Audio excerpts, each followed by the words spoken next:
मुझे ऐसी कहानियां रोज सुनने को मिलती हैं। एंडी वार्डन से वादा करता है कि अगर मैं आजाद भी हो गया तो मैं तुम्हारा राज ही रखूंगा, लेकिन वार्डन एंडी की कोई भी बात नहीं सुनता। यह देखकर एंडी को बहुत गुस्सा आता है कि मैंने इस आदमी की इतनी मदद की, लेकिन आज बेगुनाह होने के बावजूद भी मुझे ये बाहर नहीं जाने दे रहा। इसलिए एंडी वार्डन पर चिल्ला पड़ता है। तब वार्डन एंडी को 1 महीने के लिए काल कोठरी में डाल देता है और उसके बाद वह सीधे टॉमी के पास जाता है और वार्डन टॉमी से पूछता है कि क्या तुमने जो बातें एंडी को बताई हैं वह सारी सच हैं। टॉमी कहता है हाँ, ये बिल्कुल सच है। इसके बाद वह टॉमी से कहता है कि क्या अगर तुम्हें कोर्ट में बुलाया जाए तो तुम कोर्ट में इस बात की गवाही दे सकते हो। तब टॉमी कहता है हाँ, मैं इसके लिए तैयार हूँ। ये सुनते ही वार्डन ऊपर गार्ड को इशारा करता है और वह गार्ड टॉमी को गोलियों से छलनी कर देता है।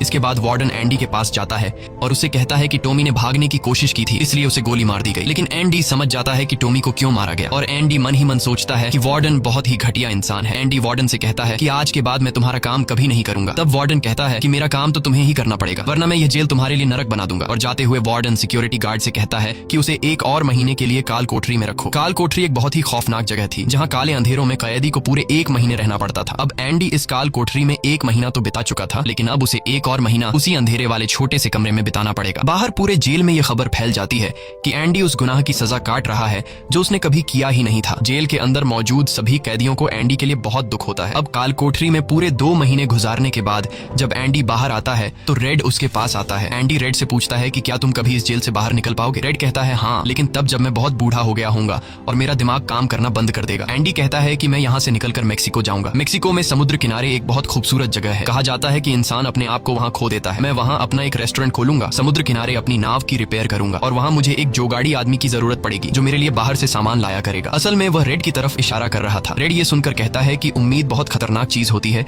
ये इंसान को पागल तक कर देती है। तुम्हें सच्चाई की दुनिया में वापस लौटना होगा। मेक्सिको यहाँ से बहुत दूर है। ये कहकर रेड वहाँ से जाने लगता है, लेकिन जाने से पहले एंडी रेड से कहता है कि वादा करो कि अगर तुम कभी यहाँ से रिहा हुए तो मेरा एक काम करोगे। रेड कहता है हाँ, मैं जरूर करूंगा। तब एंडी रेड को एक एड्रेस बताता है और कहता है कि जब भी तुम यहाँ से छूट जाओ तो उस जगह जाना जहाँ एक बड़े मैदान के बीच एक खूबसूरत पेड़ है। उसी पेड़ के नीचे मैंने अपनी वाइफ को प्रपोज किया था। वह रेड से कहता है कि उसी पेड़ के नीचे एक दीवार के अंदर तुम्हें काले रंग का पत्थर मिलेगा जिसके नीचे मैंने एक बॉक्स छिपाया है, और जब भी तुम रिहा हो जाओगे तो वहां जाकर उस पत्थर के नीचे उस बॉक्स को देखना कि उसमें क्या है। यह कहकर एंडी वहां से चला जाता है और सीधा वार्डन के पास पहुंचता है। वह वार्डन का काम पूरा करके उसके सारे डॉक्यूमेंट्स एक खास तिजोरी में रखता है। डॉक्यूमेंट्स रखने के बाद वार्डन एंडी को अपने कपड़े देता है। वह एंडी से कहता है कि मेरे कपड़े प्रेस करवा देना और मेरे जूतों को शीशे की तरह चमका देना। इसके बाद एंडी वापस अपने सेल में आ जाता है। वहीं दूसरी तरफ रेड आज रात बहुत परेशान होता है क्योंकि उसे डर था कि एंडी कहीं खुद को मार न दे। इस तरह से रात गुजर जाती है और सुबह होती है। सुबह होते ही सभी कैदियों के सेल के दरवाजे खुल जाते हैं और सभी कैदी बाहर आ जाते हैं, लेकिन एंडी सेल से बाहर नहीं आता। ये पिछले 20 सालों में पहली बार ऐसा हो रहा था कि कोई कैदी सुबह अपने सेल से बाहर नहीं आया। तब रेड की नजर भी एंडी के सेल की तरफ होती है और रेड की परेशानी बढ़ती रहती है कि कहीं एंडी ने खुद को मार तो नहीं दिया। तभी एक गार्ड बहुत गुस्से में एंडी के सेल की तरफ जाता है, लेकिन वहां पहुंचकर जब वह देखता है तो उसकी आंखें खुली की खुली रह जाती हैं क्योंकि अंदर सेल में कोई भी नहीं था और एंडी वहां से फरार हो चुका था। अब हम वार्डन को देखते हैं जो अपने जूते पहनने के लिए निकालता है, लेकिन उस बॉक्स में उसके नहीं बल्कि एंडी के पुराने जूते होते हैं। और तभी पूरे जेल में सायरन बजने लगता है और यह सायरन होता है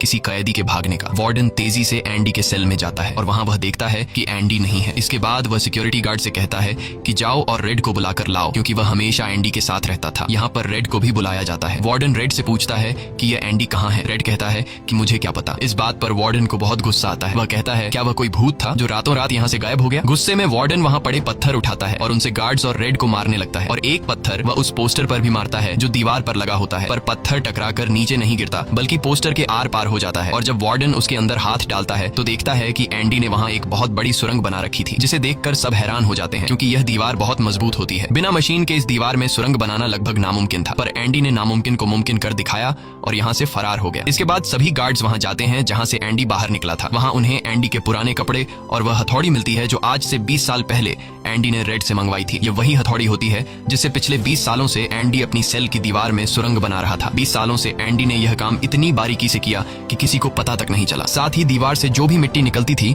वह उसे अपनी जेब में रखकर ग्राउंड में बिखेर देता था। एंडी ने आखिरी बार जब वार्डन के लिए काम किया था तो वह वार्डन के काले पैसों के सारे डॉक्यूमेंट्स अपने पास रख लेता है और उसके पास जो उसकी बाइबल होती है वह उसे वार्डन की नजरों के सामने चालाकी से उसकी तिजोरी में रख देता है और एंडी वार्डन को ऐसे दिखाता है कि जैसे ये बाइबल नहीं बल्कि उसके डॉक्यूमेंट्स हैं। साथ ही वार्डन ने जो अपने कपड़े उसे प्रेस करने के लिए दिए थे, एंडी पहले वार्डन के कपड़ों को पहनता है और फिर उसके ऊपर अपने पुराने कपड़े पहन लेता है। और वे जूते जो वार्डन ने उसे शीशे की तरह चमकाने के लिए दिए थे, एंडी उन्हें पहनकर निकल जाता है। रात को जैसे ही सारी लाइट्स बंद होती हैं, एंडी अपने सेल में की गई सुरंग से बाहर निकलता है। इसके बाद वह एक गटर का पाइप तोड़ता है और उस पतले से गटर के पाइप पाइप में रेंगता हुआ उस जेल से फरार हो जाता है, जिससे आज तक कोई भी भाग नहीं सका था। हालांकि एंडी जिस गटर के पाइप से रेंगता हुआ बाहर निकला था वह लगभग 2 किलोमीटर लंबा था। अगली सुबह एंडी उस बैंक में जाता है जहां पर वार्डन का सारा ब्लैक पैसा होता है। ये पैसे एक ऐसे आदमी के नाम पर होते हैं जो इस दुनिया में है ही नहीं। ये सारा डॉक्यूमेंट्स का खेल एंडी ने ही तो बनाया था, और बैंक में उस अकाउंट के ओनर का जो सिग्नेचर था वह जेल से एंडी किया करता था। इसलिए एंडी को वार्डन का सारा पैसा निकालने में कोई मुश्किल नहीं होती। एंडी के पास उस आदमी के नाम के सारे डॉक्यूमेंट्स होते हैं, इसलिए एंडी बैंक्स में जाकर सारे पैसे निकाल लेता है, और ये पैसे होते हैं $3,70,000। यानी कि एंडी न केवल आजाद हुआ बल्कि वह पैसों से मालामाल भी हुआ। और यहाँ हमें पता चलता है कि एंडी जिस दिन से उस जेल में एंटर हुआ था उसी दिन से वह इस काम की प्लानिंग कर रहा था। वार्डन ने एंडी के साथ जेल में बहुत बुरा सलूक किया था और उसने टॉमी को भी मार दिया था, इसलिए वह वार्डन के काले पैसों के सबूत मीडिया को देता है। अगली सुबह यह खबर न्यूज़पेपर में छप जाती है, और जब वार्डन तिजोरी खोलकर देखता है तो उसमें उसके डॉक्यूमेंट्स नहीं बल्कि बाइबल होती है। बाइबल के पहले पेज पर एंडी ने लिखा होता है कि तुमने सही कहा था, मुक्ति इसी में है। और जब वार्डन पेज पलटता है तो वह देखता है कि वहां पर हथौड़ी का एक निशान होता है। दरअसल एंडी ने बाइबल के पेजेस को हथौड़ी की शेप में काटकर एक सांचा बनाया हुआ था, जिसके अंदर वह अपनी हथौड़ी छिपाया करता था। और आज से 20 साल पहले जब वार्डन पहली बार एंडी की सेल में गया था और उसने एंडी की बाइबल उसके हाथ से लेकर वापस उसे लौटा दी थी, उस समय भी वह हथौड़ी उसी बाइबल के अंदर थी। यह देखकर वार्डन को एक बहुत बड़ा झटका लगता है। दूसरी तरफ वार्डन के काले पैसों की खबर पूरे शहर में फैल चुकी थी, इसलिए जेल के बाहर रिपोर्टर्स और पुलिस वार्डन को गिरफ्तार करने के लिए आ रही होती है। और इससे पहले कि पुलिस उसे गिरफ्तार करती,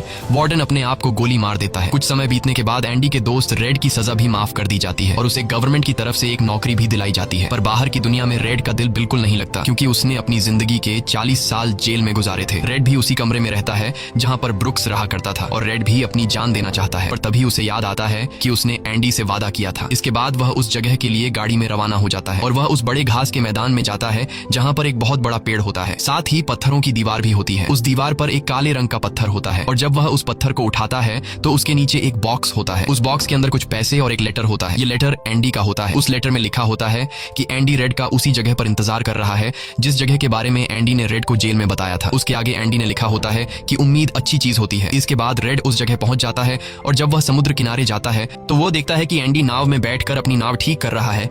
यह जगह, यह सब कुछ एंडी का वह सपना होता है जो उसने जेल में रेड से शेयर किया था, और रेड ने कहा था कि उम्मीद अच्छी नहीं होती। इसके बाद यह दोनों एक दूसरे को गले लगाते हैं, और इसी के साथ ये कहानी खत्म हो जाती है। अगर आपको यह वीडियो अच्छी लगी हो तो हमारे चैनल को सब्सक्राइब और वीडियो को लाइक जरूर कीजिएगा।